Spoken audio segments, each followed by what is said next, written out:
प्रभु यीशु मसीह के पवित्र नाम में मैं आप सभी का वेलकम करता हूं, आपका स्वागत करता हूं। और मैं आप सभी को वीडियो स्टार्ट करने से पहले यानी कि आगे बढ़ने से पहले मैं आपसे छोटी सी एक बात कहना चाहता हूं, और वह ये है कि प्रभु यीशु मसीह आपसे प्रेम करते हैं और वह सदा आपके साथ हैं।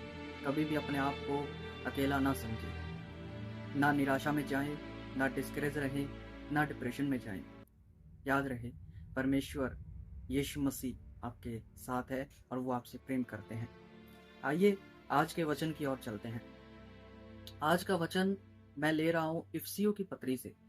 इफिसियों की पत्री हमें बताती है कि मनुष्य का जो मलयुद्ध है वह किसी इंसान से नहीं है, लहू और मांस से नहीं है, बल्कि वचन कहता है हमारा जो मलयुद्ध है वह आत्मिक सेनाओं से है जो आकाश में है। इसलिए हमें ये याद रखना है कि हमें कभी भी जब भी हम मसीह में आगे बढ़ रहे हैं तो हमें विरोध में होकर के आगे नहीं बढ़ना है, हमें बैर भाव में होकर के आगे नहीं बढ़ना है। हमें ये याद रखना है कि हमें एक आत्मिक लड़ाई, एक आत्मिक युद्ध जो है वह जीतना है और हमेशा उसमें जयवंत रहना है। इसी के आगे जब आप वचन को पढ़ेंगे तो वहां पर लिखा है कि आपको आत्मिक हथियार लेने पड़ेंगे। आत्मिक हथियार जब एक सैनिक के पास होंगे तब वह युद्ध को जीत जाएगा। याद रहे कि जब भी एक व्यक्ति आत्मा में होकर के चलना शुरू करेगा तो उसके पास आत्मिक हथियार होना बहुत ज़्यादा ज़रूरी है। आत्मिक हथियार, अगर आपके पास विश्वास की ढाल है तो आप उस ढाल से शैतान के जलते हुए तीरों को रोक सकते हैं। अगर आपके पास वचन की तलवार है तो आप उस शैतान के ऊपर वचन की तलवार से वार कर सकते हैं।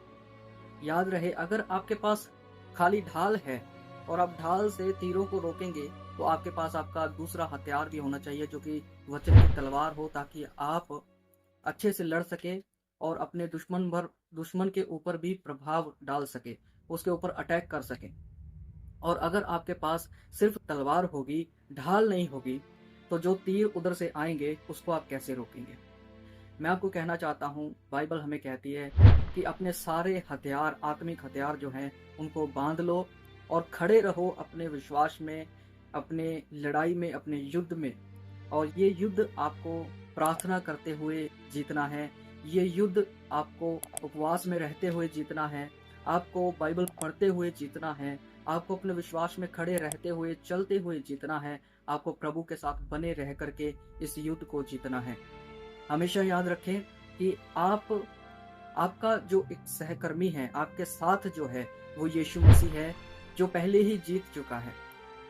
आपको सिर्फ खड़े रहना है और मैं आपको बताना चाहता हूँ, आप एक जयवंत व्यक्ति पहले से ही हैं।